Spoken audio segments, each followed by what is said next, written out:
Welcome to Are We the Only Ones? I'm Kathy, and today I want to talk about King Charles's visit.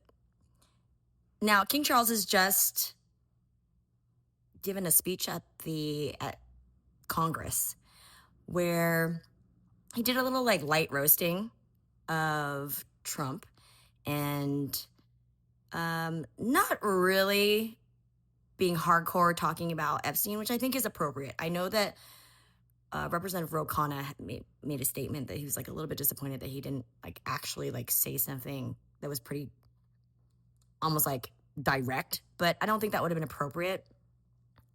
I think that the beauty of what King Charles said was that he reminded Americans of the history of our two countries, that we come from them. Almost like Eve coming from Adam, right? And I'm Catholic, so I know that story. But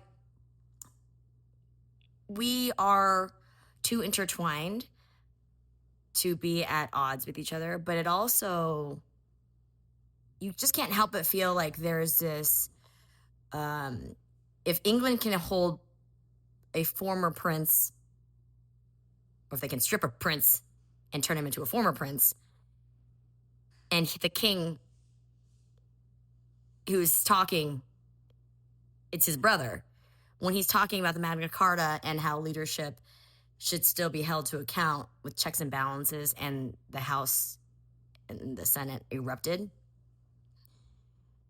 It was sort of the craziest thing, because with all these No Kings protests, in my mind, I was like, this is so ironic that the actual person to come and almost reset our understanding of political dignity and decorum is the current king of England. How crazy is that? All I can hear is the song from Hamilton,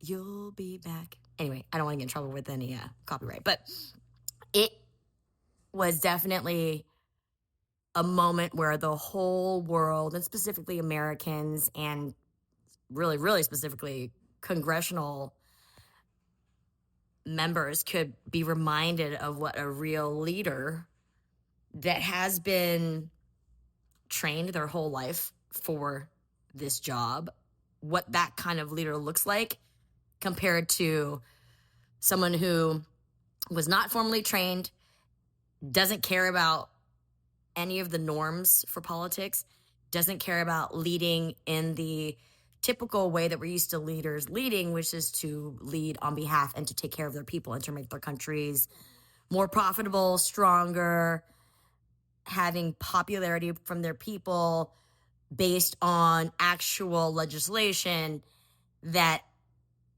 provides positive net effect to their citizens. We have had every single norm stripped back, and we have redefined what normalcy is in politics, to the extent that for an American person to find right and wrong in the way that we understood it before Trump, you actually have to look towards reality TV shows now, which is very, very strange,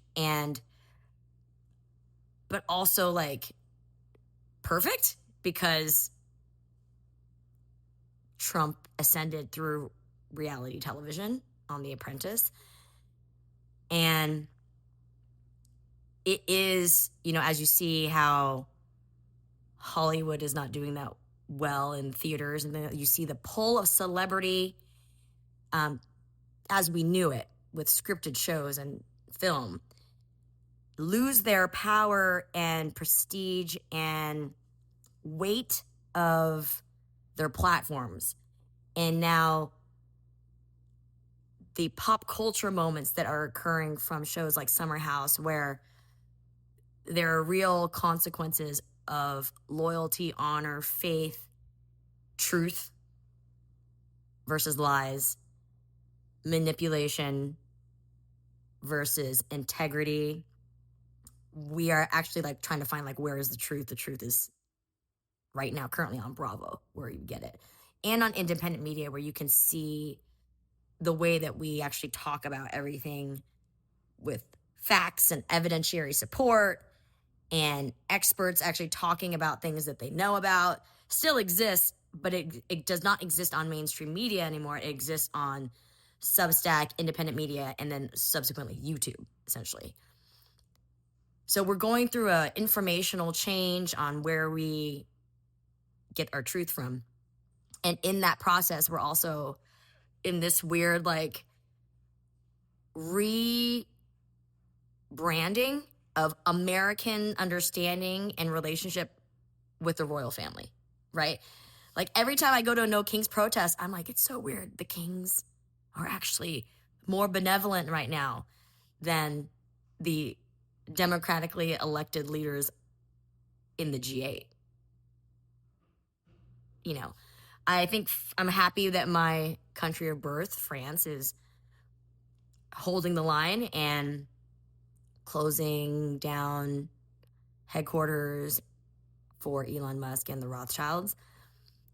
And now there's other nations, like Sweden, who have committed to arresting Netanyahu if he were to ever come into their country. So there's places where Netanyahu cannot travel to because he's considered a criminal and he would be arrested. And it's the ability of the United States to sort of isolate American citizens from international news by buying out media. So like CBS right now is controlled by Barry Weiss. There's the merger with Warner Brothers and Larry Ellison at Oracle sort of leading the way of buying the remaining mainstream media. So that between Bezos, Ellison, and then Barry Weiss, you would have almost a complete controlling of information that is more GOP leaning, right? But here's the other irony of all ironies in this kerfuffle, is that when you're a Democrat, you have all of these groups that you're representing that tend to be marginalized. But those marginalized groups are now kind of like double agents, some of these members of the marginal groups. And what is the shared experience of these people that fit in the marginalized groups but also are becoming sort of our Bond villains? Is that they hit a tax bracket in which they don't care about the demographic they belong to. They only care about the demographic of their wallet. So Peter Thiel, gay. You would think he'd be, for all the progressive fights that have happened on his behalf, you would think he would be progressive. No, that man is full, almost like fascist. That's where he's at, okay? We have a Vietnamese head of the Department of the Navy that has just ascended. His name is Hung Cao, and I think it's very interesting that the Trump administration is actually using DEI while at the same time creating fines for companies that use DEI. So does that mean that we can actually fine the Trump administration for using DEI because they're violating their own rules? How does that work, right? There are things that I'm starting to notice that are working towards the fascist agenda and against the progressive agenda, and mainly it's language. The use of language on the progressive side to combat discriminatory behavior has been extremely effective and a very wonderful thing, right? But what has happened is that we have come so far in the policing of language that now we're policing our own side. And in a world where everybody speaks at the exact same equitable level in language, yeah, we could do that. But if you have one side that doesn't adhere to that and the other side that does. Once the progressive side steps over the line where another progressive might think like that's not appropriate, you have infighting between those progressives, and then the fascists just get to sit there and watch and have to do nothing. I implore now progressives to stop policing other progressives' language. Okay. There are some things that are factual that may sound discriminatory, but they're only discriminatory if you're actually using them to discriminate against that person, from keeping them from a job, keeping them from getting a home, keeping them from getting a loan. If those three are not in play in that conversation, you don't need to attack a progressive for their use of language if that use of language is being used to highlight hypocrisy on the opposite side. Okay. If you are a progressive that polices other progressives' language to the point where that progressive cannot actually effectively be pushing towards progress against people that are using that language, against people that do not care about the sensitivity of policing language, you are handicapping our side. So I need people to recognize that, because I have noticed that I've definitely been pushing boundaries intentionally, trying to see what the thermometer is saying out there in terms of how strict progressives are and how it's holding us back from being able to actually communicate effectively. Because how can I talk about these groups that are marginalized and then get accused of being discriminatory for using language trying to talk about them? This is sort of where I have my analysis from why we lost the election, is because we as progressives couldn't even talk about trans issues, because at the time, even like saying anything that could be questioning the position of where the trans fight in politics could be at that time construed as something discriminatory, just to say like, I don't think the trans rights is a big enough issue that, you know, like that at that time was so, we had gotten so good at making sure that we understood that the transition, whatever that person decides to transition to, whatever gender, that is their full gender through and through. But then nuances came up. Nuances in athletics. I don't personally care about, you know, having different categories and all that, except in boxing, except where the reality is, like, if you're doing gambling and odds, it affects the odds. So that is, to me, is the perfect example of philosophical arguments and mathematical arguments. Okay. We have to get to the nuances of that now. I need everybody to preface their arguments when they come to the table about fighting for people's rights and things like that, that you are not attacking your own side. Okay. We have to focus on not being so philosophically pure, because we're going to fail. It's not possible to be perfect all the time. I need to remind everybody that the anti-racist positioning is the healthiest, which is everybody has been raised in the system where there's a racial hierarchy, and therefore we all understand that we have been brainwashed to fall within this hierarchy, which makes us all, to a certain degree, racist in terms of the understanding of what racism is, what the pecking order is, the history of what has happened, and then we can talk about it openly when we say things that might be deemed inappropriate for different groups, right? What people don't understand, that minorities have always understood, is that we talk plainly to each other and we laugh at each other's differences. It only becomes extremely racist if white people do it, because of the historical context of white people keeping minorities out of work, positions of power, housing, loans. Okay.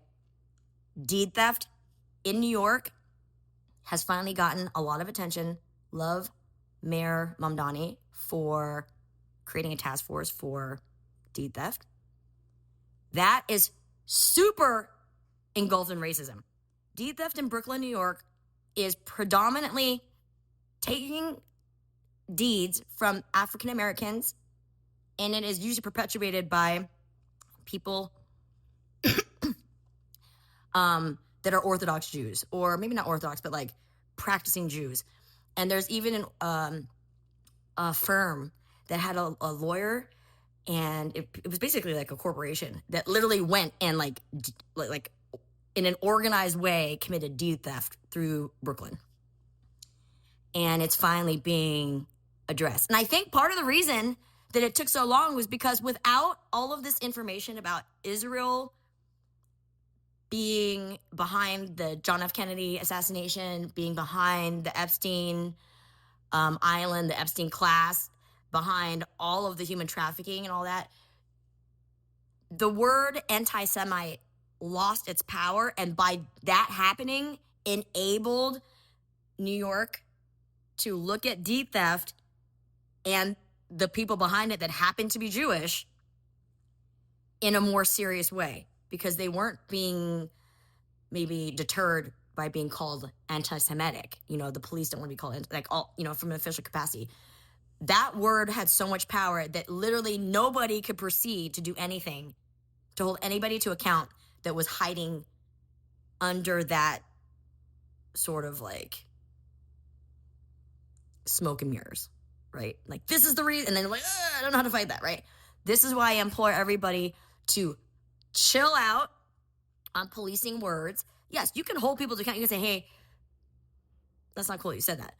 But not to the extent that like this person doesn't get to speak at all anymore for any future anything, right? I mean, this type of thing is the nuance that we have with celebrities that have done wrong, right? There's nuance between the positive things that somebody has contributed and that they still have negative things about them. And then you got to work through that because there's still truth in there, right? Prince, great artist. Prince, drug addict, right? Prince also had some dating back history that's very, very troubling, right? But somehow he's not known for that.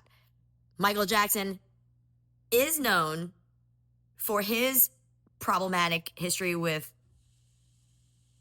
children, sexual, I want to say like education. I feel like he thought he was teaching these kids as his friends something, but really he was being a pervert. Okay. And the thing is, when we have this Michael Jackson movie out now, this is like a huge elephant in the room where like they don't even talk about any of those problems. And Mr. Safechuck, who is one of the victims, refuses to watch that film. And I can see, as somebody who's been a victim of sexual assault myself, there's a certain understanding when we see other people that have been victims. We know if they're lying or not. There's just like, I don't know what it is. There's like almost like a telepathic understanding connection if the person is a liar or not. I don't know what it is. It just is there. And so I can also tell that, you know, Michael Jackson, there's certain interviews I've watched where like, you know, I have a feeling he was probably molested as a child, which is why he's the way he is. R. Kelly has talked about himself being molested as a child, and that is why he is the way he is. But with Michael Jackson's music, R. Kelly's music, I mean, I have to listen to R. Kelly's music every time I'm at a kindergarten, like, singing event, whatever they always have to sing, I Believe I Can Fly. Like, it's weird. You know what I mean? But this is the duality of humanity. So taking that into account for our progressive discussions about race, gender equality, socioeconomic equality, we have to give each other grace in talking about things, because sometimes the intention is negative and sometimes it's like, no, I'm actually just saying like this could be an issue. Like, for instance, if we're talking about people that are on the progressive, technically under the progressive umbrella, under the Democratic protection umbrella, that actually are working against us. Elon Musk has Asperger's. He's on the autism spectrum. We can't say, maybe the reason that you have such a lack of empathy and you're advocating for no empathy and that empathy is weak is because you have autism. That's literally part of that diagnosis. If you say that, some people can claim you're an ableist, but it's also a freaking fact. And I just think, like, am I the only progressive that's noticing that here is the opportunity cost of fighting for people that, become corrupted by money, even if they're in our demographic side and they're minority, they belong to minority groups. Once they cross the threshold of being a 400 millionaire, 600 millionaire and above, those things don't apply to them anymore. So, like, yes, Elon Musk has Asperger's, but being one of the richest men in the world reduces all of the obstacles that he has. And so for him, he may not even, like, it doesn't affect him the same way as someone who has autism and Asperger's at a level where they cannot run 4 or 5 companies, right? So that is a huge range of types of people. And the ones that we want to defend are the ones that need defending. And the people that don't need defending are clearly the ones that are controlling the entire world. And they don't need defending in that way, right? They need to be held to account. Sometimes holding to them to account has to use language that is unsavory. Why? Because they're unsavory people. And that's the reality. I think I one of the most core memories in my experience in being an adult, fighting for progressives, fighting for people that don't look like me and don't have the same privileges as me, is when I come against someone who is technically on the same side, but is working against the core values of our side. So I had met somebody once, not in person, but I had a phone conference with this person who was an advocate for disability rights. And when we started the conversation, I thought we were going to be totally aligned. But what ended up happening was she was pro-life. And I understood why she was pro-life. But then I realized that her stance of being pro-life, absolutely pro-life, worked extremely against the progressive female pro-choice, which I think is the greater good policy from an economic standpoint, from a healthcare standpoint, from an autonomy standpoint.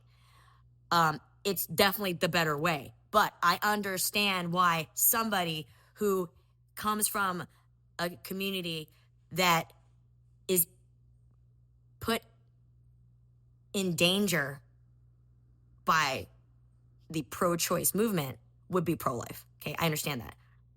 But now we are on opposing sides, and yet we stand in the same political party. So that was my awakening to realizing that we are not all one or the other. We cannot, like, hold a hardcore black and white line. There is so much gray, and there are shades of gray.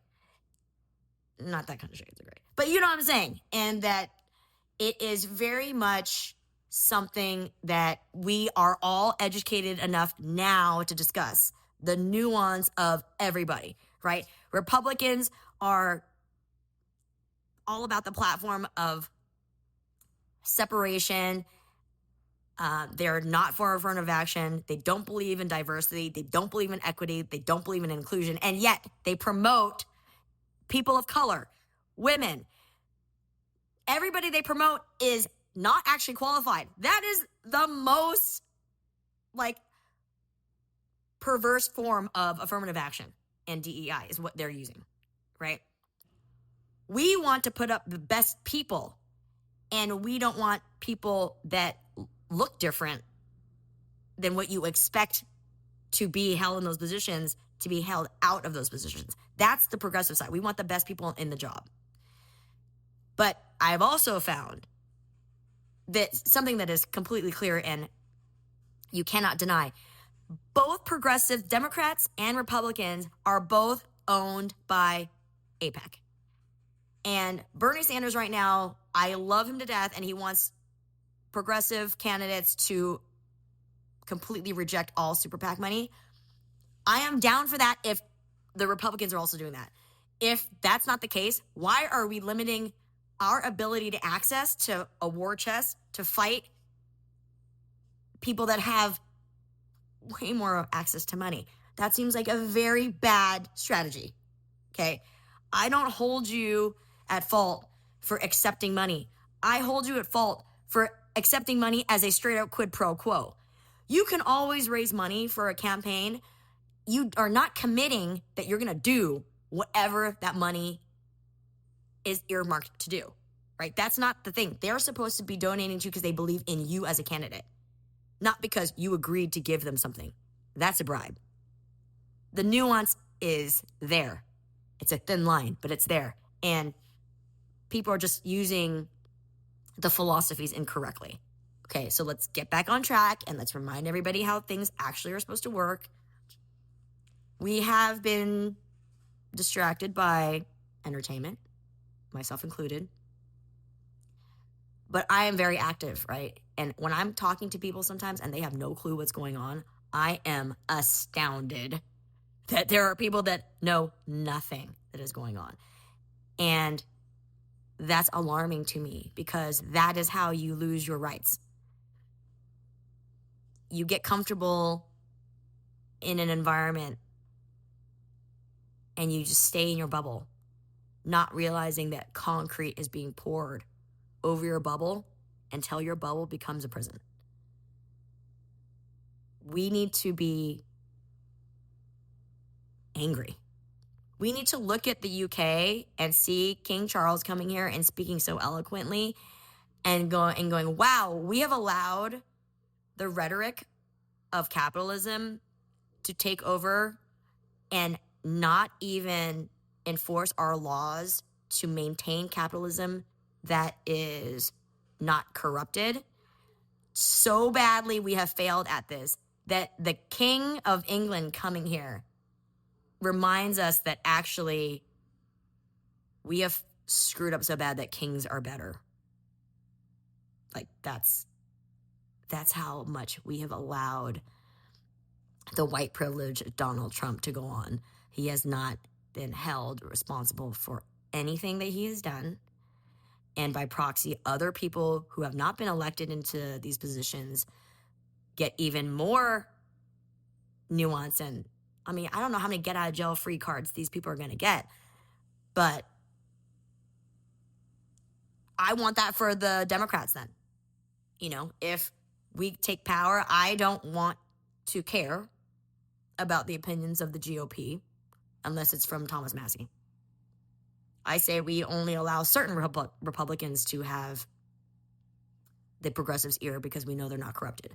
I think the GOP should be responsible for getting corruption out. And until they can, we just don't even take them seriously because we have allowed them to spin and manipulate the public, to lie, to change voting rights, to possibly hack into systems, to steal our social security numbers. We let a South African steal American social security numbers, and we let that South African convince us to let other white South Africans into our immigration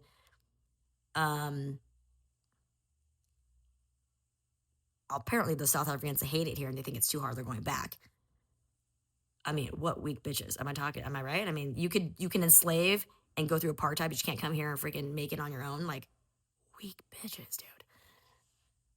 That's what Elon Musk is. He's a weak bitch. And the only time he has any kind of power is this money that he attained technically illegally. I'm sure there are a lot of issues with how much there are monopoly issues with Musk, with Bezos, with Thiel, with Ellison.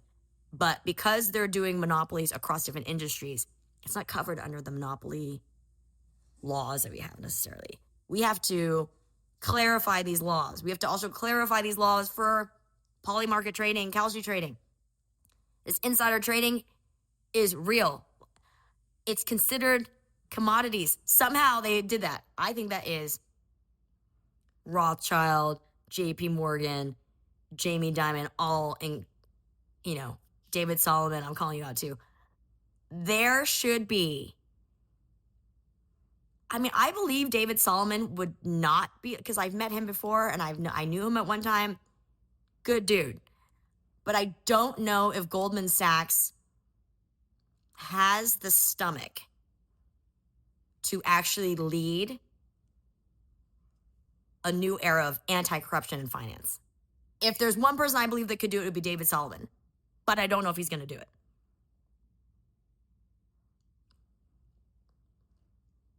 I think that maybe we have to have more demands that as people we want on the ballot.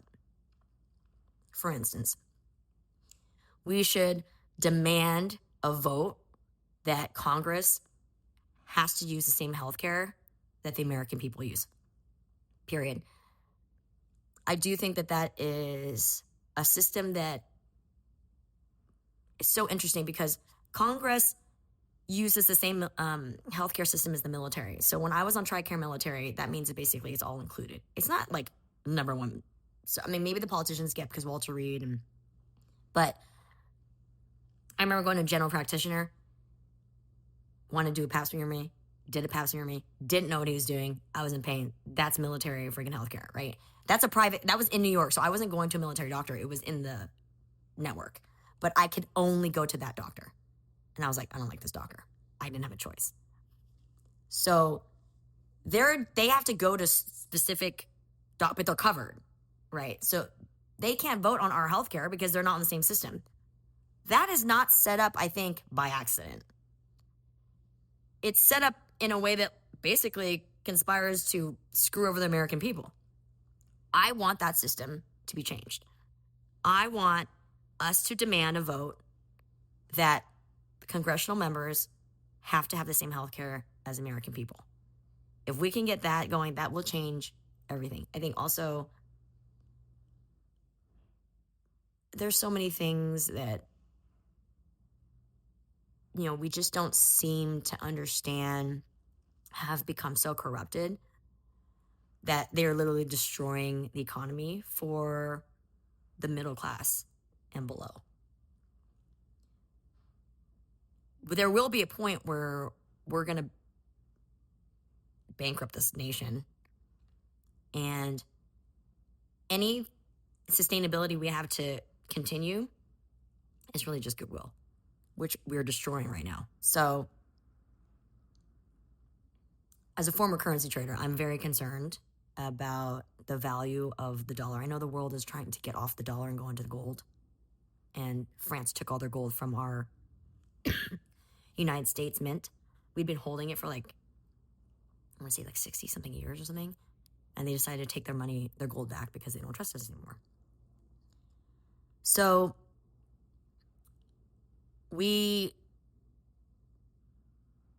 I think what most of us are doing, we're waiting to see if there's going to be a natural death that occurs and that will America be saved by just time? But, at the White House Correspondents' Dinner, there was an assassination attempt. It was like a Luigi Mangione 2.0. Thomas Cole Allen, I believe was his name. And he was an engineer who graduated from Caltech. He invented a wheelchair with an emergency brake system. And everybody I know that is an engineer is freaking nice, good, kind people. People that go into engineering really care about the world. Those are the people you want to run for office. His manifesto, I thought was very interesting. They usually don't share manifestos like that because they don't want people to copycat. But I think Trump was so I'm a victim. This guy's crazy. What he ended up doing was having us understand this guy was not that crazy. It was actually a good dude. And it has us all questioning man, what is the world we're living in right now? So I find it,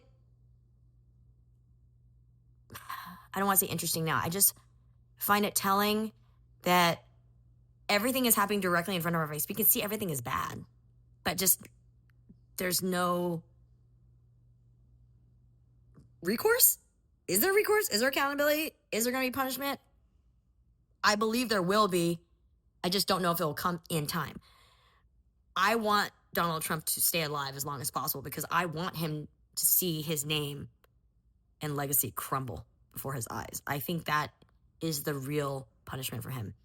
If he gets to do all this stuff and then he just dies naturally in his sleep, that sucks. Like, I want him to suffer. I want him to see how much everybody hates him. I want his name stripped from everything. I want everything. I want his wife. I want Melania to talk mad smack on him. I want to see it. But it remains to be seen, right? Was it interesting that the Secret Service took J.D. Vance and protected him before POTUS? That was weird. That was actually not the normal protocol. But kind of makes sense. If somebody has to be saved in that room, who does the Secret Service actually want to be saved? Interesting. Oh, yeah, he was close to the door. Sure, that was probably the main reason. Yeah, sure. That's why he was evacuated first. Sure. Or it was because Trump fell down twice, even though he says, I didn't fall down. Whatever. That could be the reason. Don't blame J.D. Vance for being able to move his body out of there really quick. RFK Jr. left Cheryl Hines. She's like running behind like a swarm of Secret Service guys. They're like, I think it was like 5 guys surrounding RFK Jr. and moving him. That Secret Service detail was probably the one that did it the most correctly, was surround your principal or whatever they call it, and then your asset, and then go, right? But it was also very interesting to me because there was a picture of Stephen Miller where he had his pregnant wife, Katie Miller, in front of him, almost like using her as a shield. And then in the back behind them, you can see Trump looking behind the curtain. So then that means that it was safe. If they had not removed him from the area and he was calmly standing behind the curtain where people could see, like someone could still have gotten to him, that means it was secure, but they didn't tell the room it was secure, which is really screwed up because Katie Miller's pregnant, running for her life, could have fallen and hurt the baby. So, like, pro-life, I'm absolutely sure the Republican Party doesn't care about anything. They just like to use the terminology that works the best with the people that will, like, march for them. But it's pretty evident that their philosophies don't stand because they don't believe in them. They're hiring a ton of minorities. I wish they were minorities that were good. It looks like they're hiring minorities that will end up taking a downfall for them, right? So these are the scapegoats. But it's still, if I'm a Republican that is voting for Republicans based on the idea that they only hire white males, I'd be very confused right now. Every single thing that Trump had as a platform, he's gone back on his word. And so I think at this point, there's no other way to say it. Like, you guys got freaking conned. And you're trying to make it seem like you didn't know, but like we were telling you. So we just need everybody to kind of look at what is more. You have to actually ask this question. When it comes down to it, is it money going to be more important to me or the good of humanity? And it's always going to be not a black and white yes or no answer on one or the other. It's going to be, can I have a little bit of a good life? And can I also fight, right? Can I also have like some mistakes that I make? And can I also like be forgiven for them? So long as, for the most part, I'm above this line of I want everybody to have equal access to work, equal access to housing, equal access to loans, equal access to schools, right? Above that, we can talk freely. Below that, then you're just somebody who requires people to be held down because you are so mediocre. I'm part of the party that's not mediocre, the party that stands up for what's right, the party that gives of themselves to help another person. I used to belong to the other party because I was raised in the other party. That party's beliefs used to be that you were a self-reliant, that you didn't go for handouts, that you were proud. None of those things are true anymore about the Republican Party. The red states versus blue states, red states are the ones that receive and have a shortfall. Blue states are the ones that donate to help with those shortfalls to those red states. You guys all as a party take handouts out. Even your rich take handouts with tax breaks, huge tax breaks. I can't imagine being somebody who is constantly worried about where the light bill is going to come from, how am I going to cover this food bill, how am I going to cover the sewer, whatever, right? And then paying 13% taxes, while a billionaire is paying 0%. How do you vote for that? That's crazy. So that is where we are right now. We're at a point where kings are better. Both sides of the aisle, except for maybe AOC, Bernie Sanders, Mamdani, are the Senator Mark Kelly, Thomas Massie, Ro Khanna, and Ilhan Omar, Ayanna Pressley, Rashida Tlaib. Basically, I think that's the handful. I don't trust Hakeem Jeffries. I have been betrayed by my Brooklyn politicians. I used to like Eric Adams when he was the borough president for Brooklyn. He used to be a Buddhist meditation that was all his vibe. He became mayor, corrupted, completely corrupted. I think we all need to understand that every human being, no matter what party you're in, is capable of being corrupted. So if you are an anti-corruption kind of champion, that would be like Represent.us is a great nonprofit that champions an anti-corruption platform.